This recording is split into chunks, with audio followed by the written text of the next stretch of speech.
On the morning of September 11, 2001, 19 men armed with box cutters directed by a man on dialysis in a cave fortress halfway around the world using a satellite phone and a laptop directed the most sophisticated penetration of the most heavily defended airspace in the world, overpowering the passengers and the military combat-trained pilots on 4 commercial aircraft before flying those planes wildly off course for over an hour without being molested by a single fighter interceptor.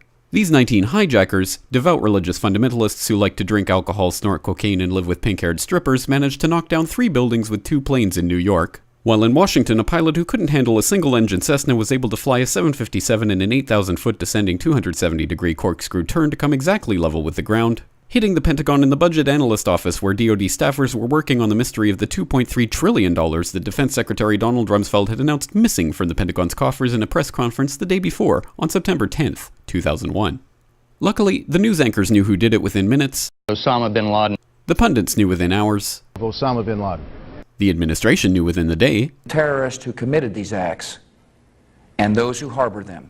And the evidence literally fell into the FBI's lap. That a hijacker's passport was found blocks from the World Trade Center crash site, if you can believe that.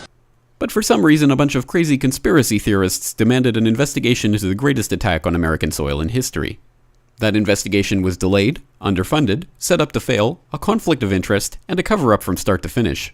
It was based on testimony extracted through torture, the records of which were destroyed.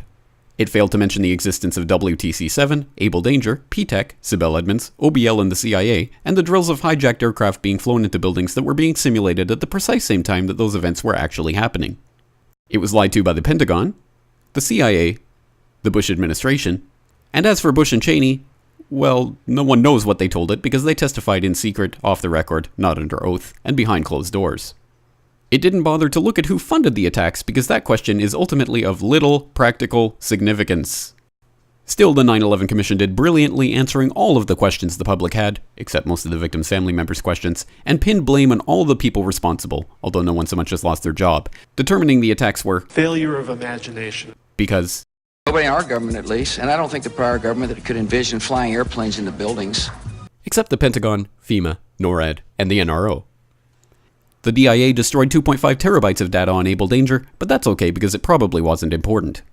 The SEC destroyed their records on the investigation into the insider trading before the attacks, but that's okay because destroying the records of the largest investigation in SEC history is just part of routine record keeping. NIST has classified the data that they used for their model of WTC-7's collapse, but that's okay because knowing how they made their model of the collapse would jeopardize public safety. The FBI has argued that all material related to their investigation of 9/11 should be kept secret from the public, but that's okay because the FBI probably has nothing to hide. This man never existed, nor is anything he had to say worthy of your attention, and if you say otherwise, you are a paranoid conspiracy theorist and deserve to be shunned by all of humanity. Likewise him, and her. And her, and her, and him. Osama bin Laden lived in a cave fortress in the hills of Afghanistan, but somehow got away. Then he was hiding out in Tora Bora, but somehow got away.